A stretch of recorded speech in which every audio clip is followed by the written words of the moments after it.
Hey audience, how's it going and welcome back to another Diablo 4 video. Today I'm going to be showing you my tier 100 Druid Trampleslide build. So this build has some pros and cons. I'm going to get straight into those. So some of the pros that it has is that it has great crowd control, which means that when you go into a room and you see a bunch of enemies, you'll be able to take them out very easily. There's a very easy playstyle to this as well. So the playstyle is basically you'll have all of these abilities that have cooldowns.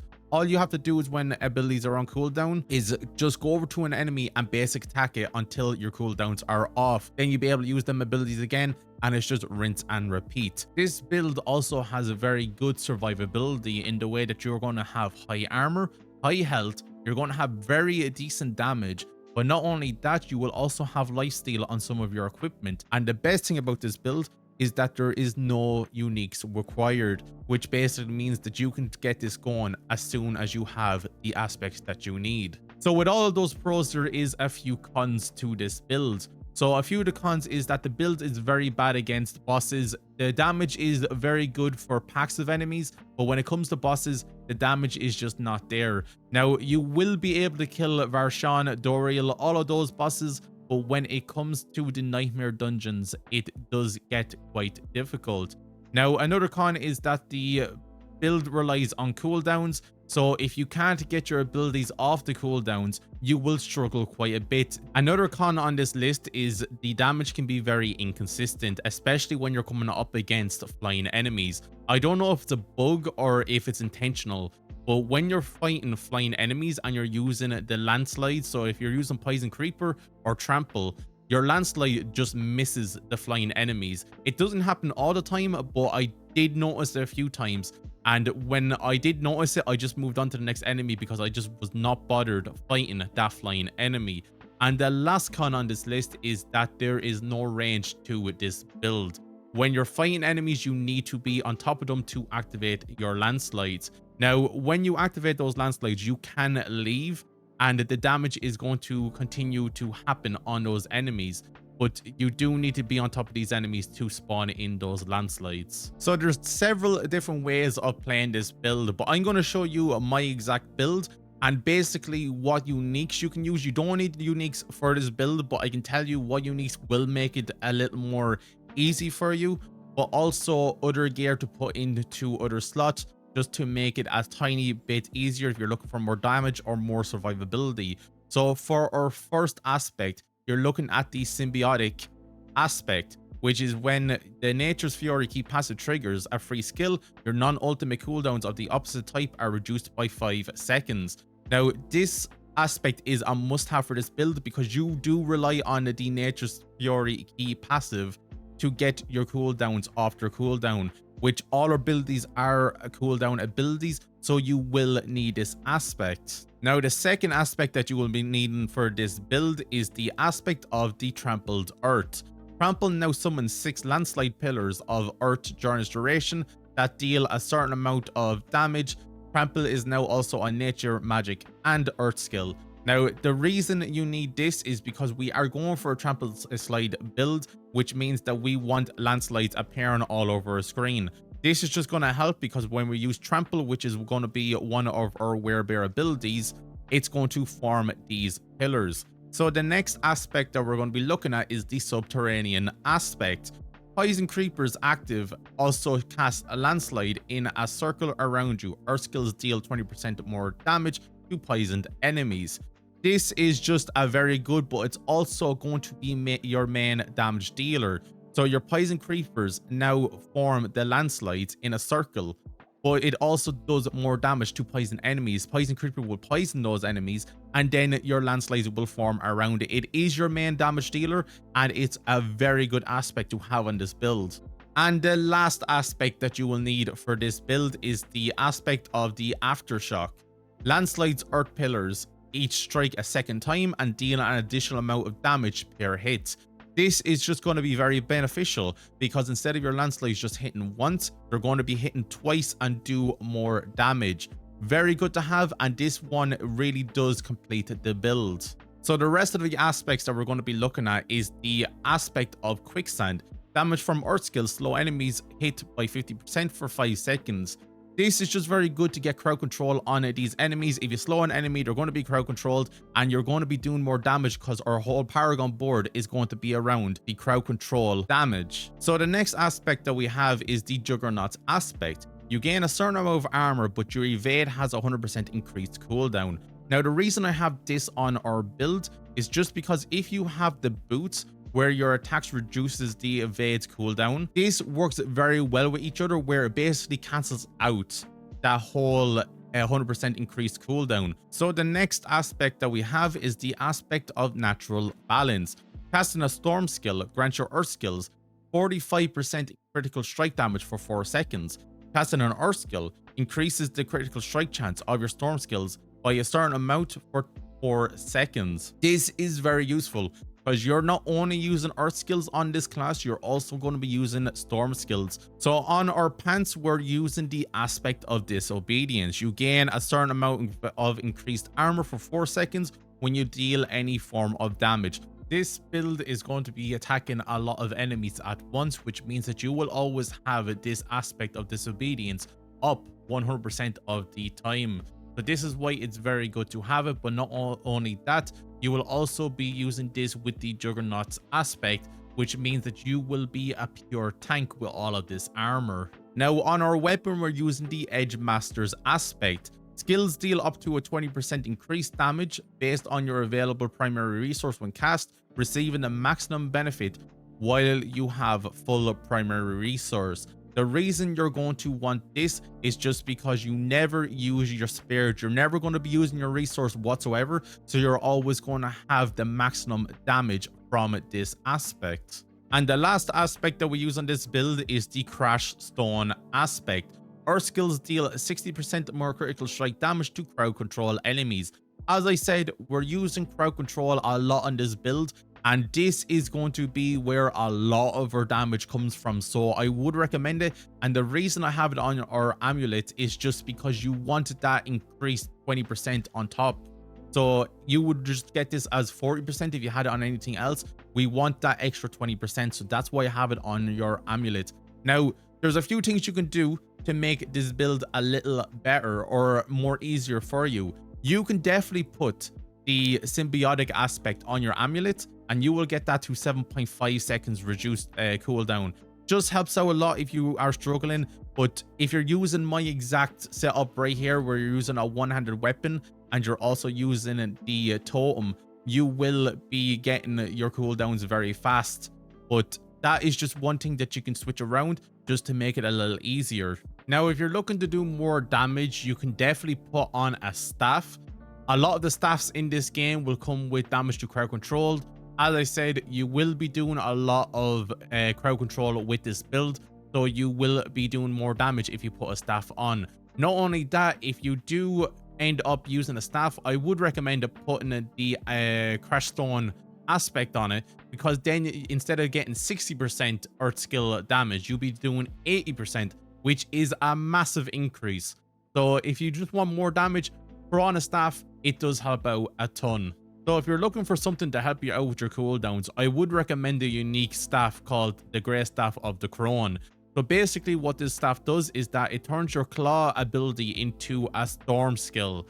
So you will basically be using Storm Strike with the claw, and you'll be getting your cooldowns off faster. So it does help out with your cooldowns, and I would recommend it, but it's not needed whatsoever if you're using the way I have this build set up. But if you are struggling quite a bit, I would recommend this one unique. And the last two uniques that I would recommend on this build would be Godslayer Crown or Tybalt's Will. You can use one of them or you can use both of them. It's totally up to you if you need more damage. But basically, Godslayer Crown is just going to help you with your crowd control. So it's just smart to have the slow on your helmet, because if you don't want to use that slow, you can use Godslayer Crown, which still makes enemies crowd controlled. But then you have Tybalt's Will, where when you become unstoppable, you do more damage. There's two abilities that makes us unstoppable. It's going to be our Trample and our Earthen Bulwark. So you'll always be unstoppable and you'll always have that damage buff. So it's basically up to you. So if you want more damage, go with either one of those uniques. Now I just want to quickly go over the effects that we have on our armor pieces so you know what you need to do. So for a helmet, I use basic skill attack, tall armor, cooldown reduction, and poison creeper. Cooldown reduction is a very must-have on this, so I would recommend any pieces get cooldown reduction on it. But also tall armor is very good, and then basic skill attack speed also very good for getting your cooldowns back.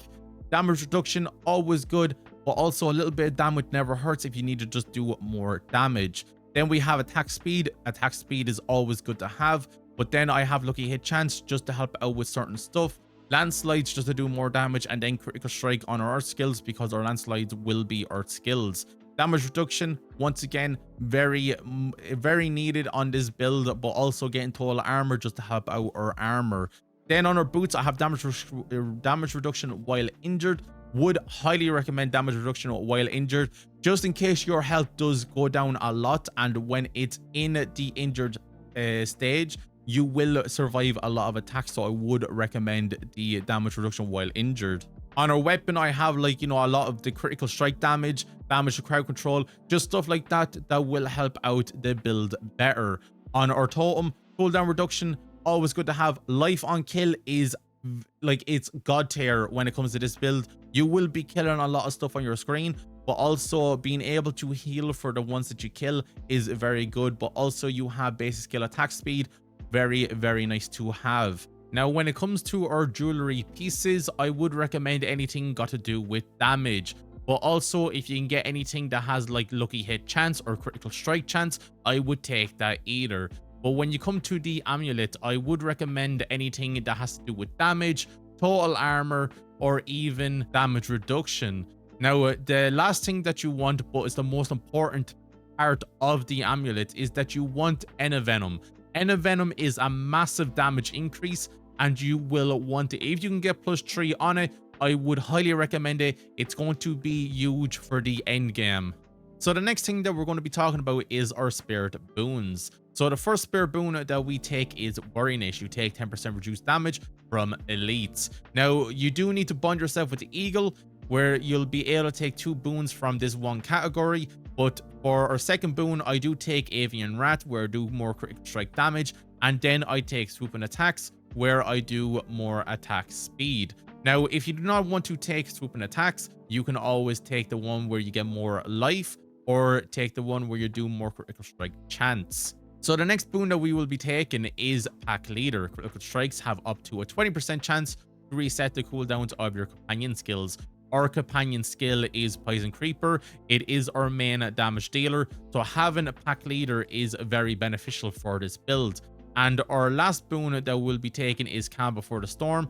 Nature skills have up to a 10% chance to reduce the cooldown of your ultimate skill by 2 seconds. We do use Cataclysm, which is an ultimate skill, so this is just very beneficial to always have Cataclysm up. So now we're going to be going over our skill tree. So you're going to be picking up Storm Strike, Enhanced Storm Strike, and you're going to be picking up Wild Storm Strike. That's going to just help us out with our cooldowns. Then you're going to be putting 5 points into Landslide. You're going to be picking up Enhanced Landslide. Then you're going to be picking up Primal Landslide. Those termites are going to help us out a ton with our damage. Then you're going to be picking up Heart of the Wild, and then you're going to be picking up Wild Impulses for more damage. Then you're going to come down and pick up Predatory Instinct for more critical strike chance, and then you're going to be picking up Iron Fur for more damage reduction while in Werebear form, or Trample is going to help us out with that. Then you're going to be picking up Earthen Bulwark. You're going to be picking up Enhanced Earthen Bulwark. Then you have a choice between Innate Earthen Bulwark or Preserving Earthen Bulwark. It doesn't matter which one you pick, it's basically up to you.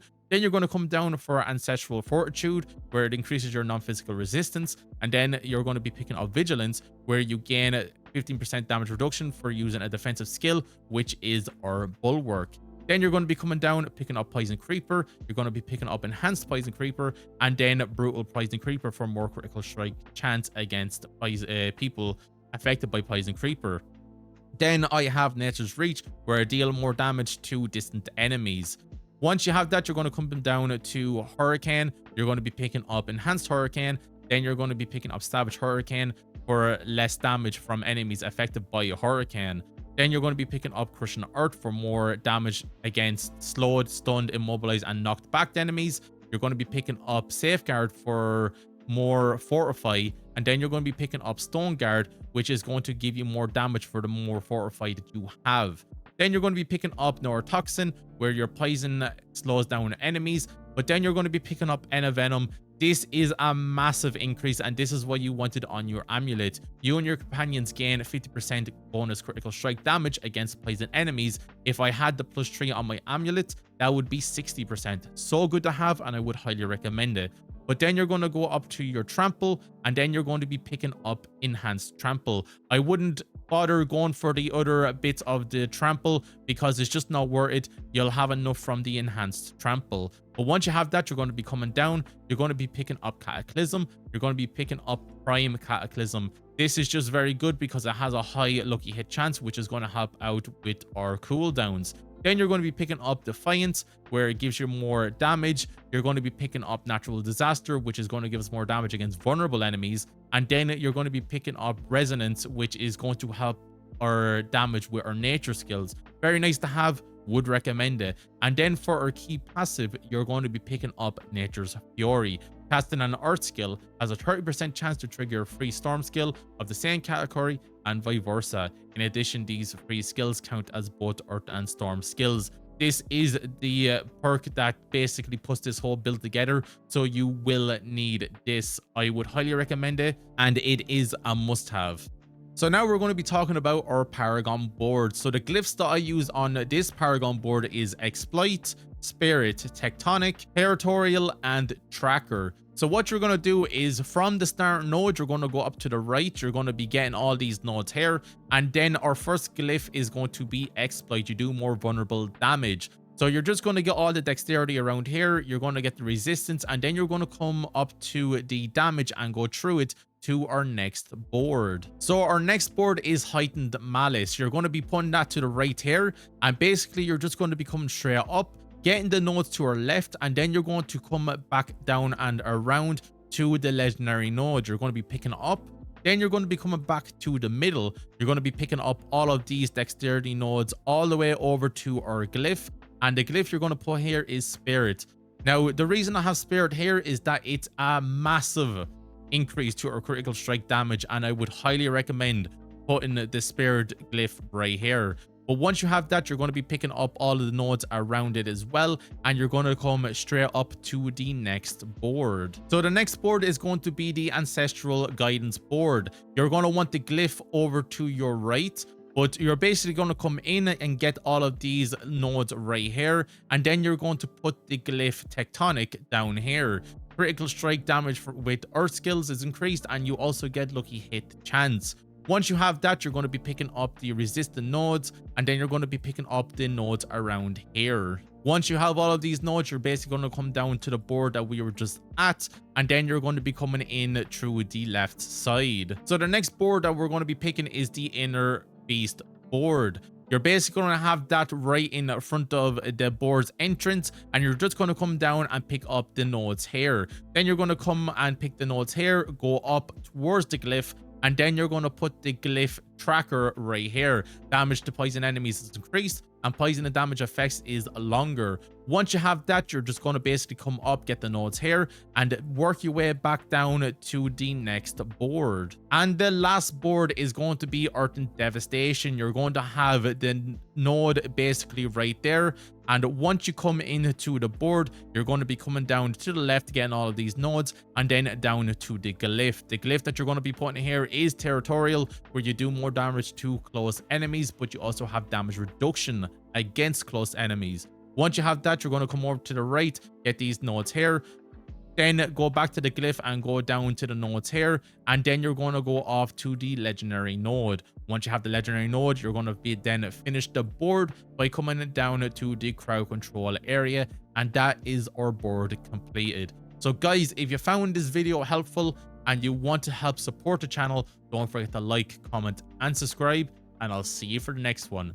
Thank you and goodbye.